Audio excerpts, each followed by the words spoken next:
Assalamualaikum warahmatullahi wabarakatuh. Perkenalkan, nama saya Soni Fatur Rofikoh, NIM T2018-40. Nah, di sini ada teman saya 3. Nah, yang pertama yaitu Siti Miftahur Rohmah, NIM T2018-4022. Nah, yang ketiga yaitu Fitra Arini T2018-4036. Nah, yang terakhir yaitu Irma Lutfiani Najwa, NIM T2018-4037. Nah, di sini di kelompok kami, yaitu kelompok 3, terdapat lingkungan belajar efektif. Nah, sedangkan saya di sini akan memaparkan sedikit tentang strategi mengatur kelas. Nah, apa sih yang disebut strategi mengatur kelas? Yaitu segala hal yang akan dilakukan oleh guru pada saat melakukan kegiatan pembelajaran di kelas. Nah, adapun hal yang harus dilakukan ketika sebelum melakukan pembelajaran yaitu ada 10. Nah, yang pertama adalah identitas, yang kedua yaitu alokasi waktu, dan yang ketiga yaitu standar kompetensi. Nah, yang keempat itu adalah indikator. Terus yang kelima tujuan pembelajaran, yang keenam materi pembelajaran.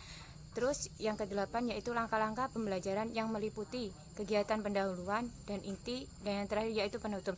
Yang kesembilan yaitu sumber belajar. Nah, yang kesepuluh yaitu penelitian hasil belajar.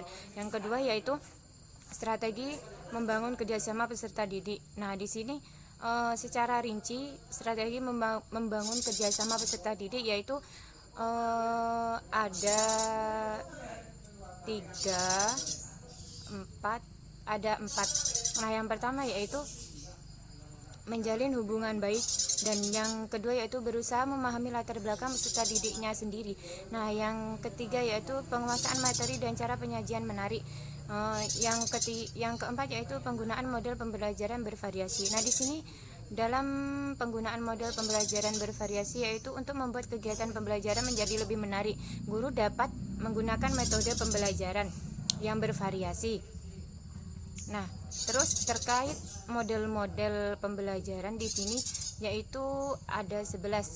Nah, yang pertama yaitu aktif debat, yang kedua adalah auditory, intellectually, dan repetition.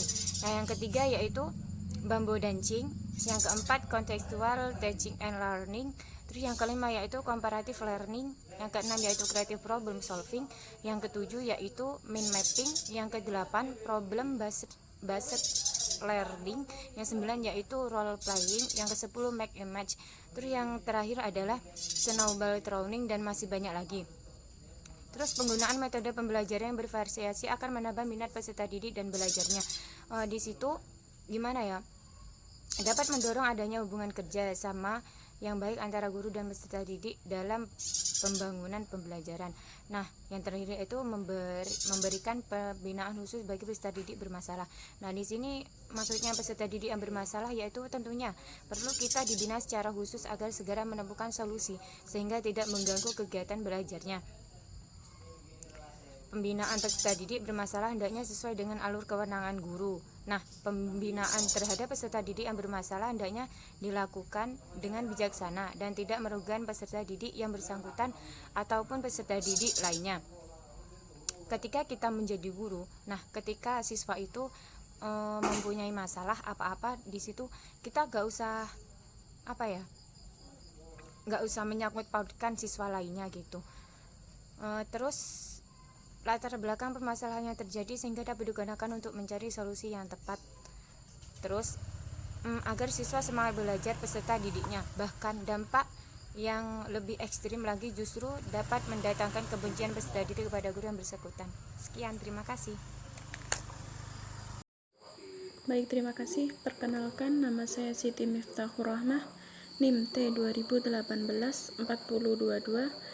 Saya di sini akan mempresentasikan tentang penataan lingkungan belajar dan pemberian motivasi belajar.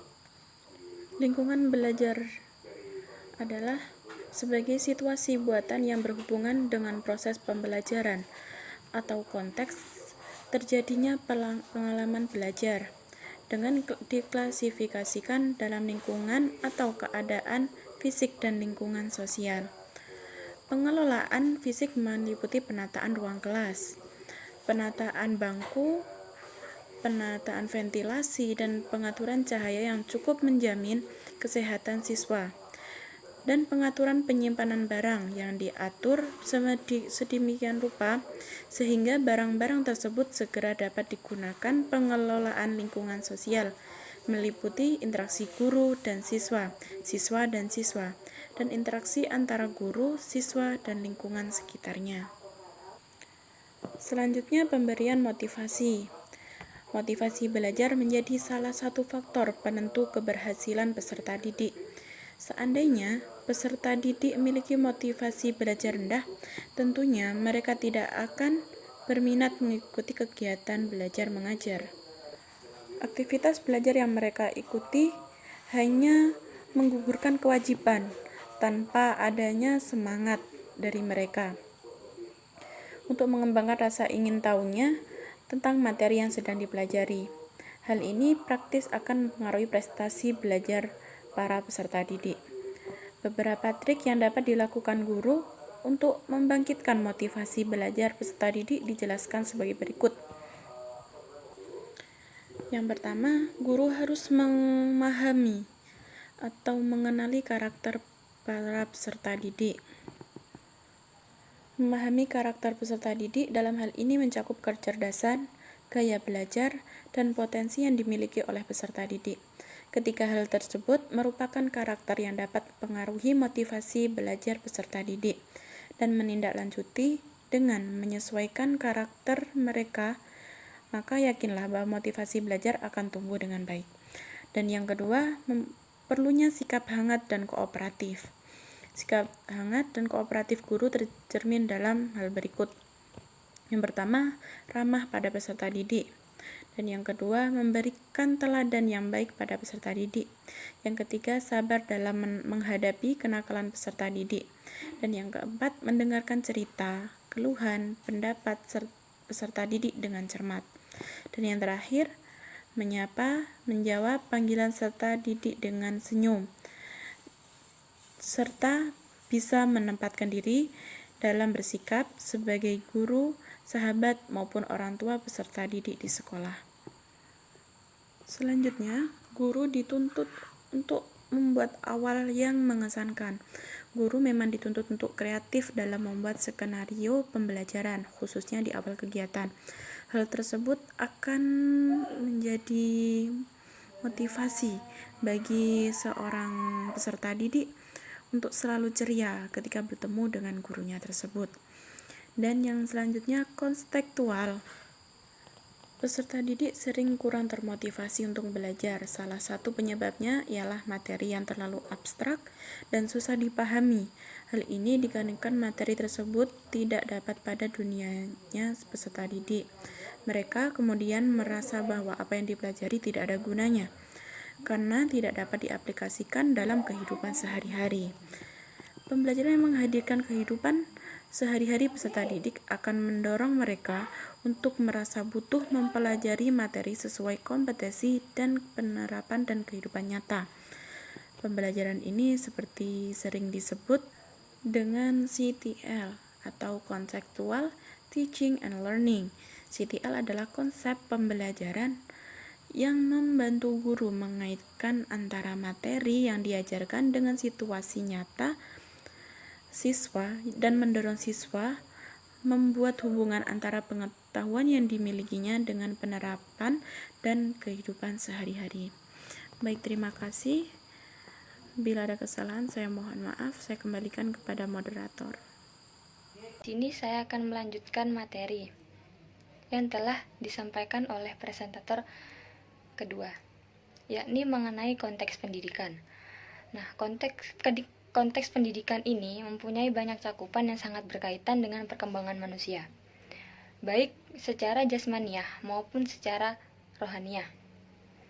Pengertian pendidikan menurut Undang-Undang Sistem Nasional Nomor 20 Tahun 2003 adalah usaha sadar dan terencana untuk mewujudkan suasana belajar dan proses pembelajaran agar peserta didik aktif mengembangkan potensi dirinya untuk memiliki kekuatan spiritual, keagamaan, pengendalian diri, kepribadian, kecerdasan, akhlak mulia, dan keterampilan yang diperlukan dirinya dan masyarakat. Pendidikan secara umum bertujuan untuk membantu manusia menemukan hakikat kemanusiaannya. Jadi, peran pendidikan di sini adalah berlandaskan pada asas tujuan kemanusiaan, yakni memanusiakan manusia, dan asas guru atau manfaat aksiologi untuk meningkatkan kesejahteraan dan kebahagiaan umat manusia. Assalamualaikum warahmatullahi wabarakatuh. Perkenalkan, nama saya Irma Dutfiati Najwa, NIM T 2018-4037. Di sini saya sebagai pemateri keempat akan menjelaskan tentang lingkungan belajar efektif. Lingkungan belajar sangat berperan dalam menciptakan suasana belajar yang menyenangkan. Penciptaan lingkungan belajar yang efektif adalah soal mengetahui beberapa teknik yang dapat dilakukan atau diterapkan oleh guru. Salah satu faktor yang dapat memaksimalkan kesempatan pembelajaran bagi anak adalah penciptaan lingkungan belajar yang kondusif. Lingkungan belajar yang kondusif adalah segala sesuatu yang berhubungan dengan tempat proses pembelajaran dilaksanakan.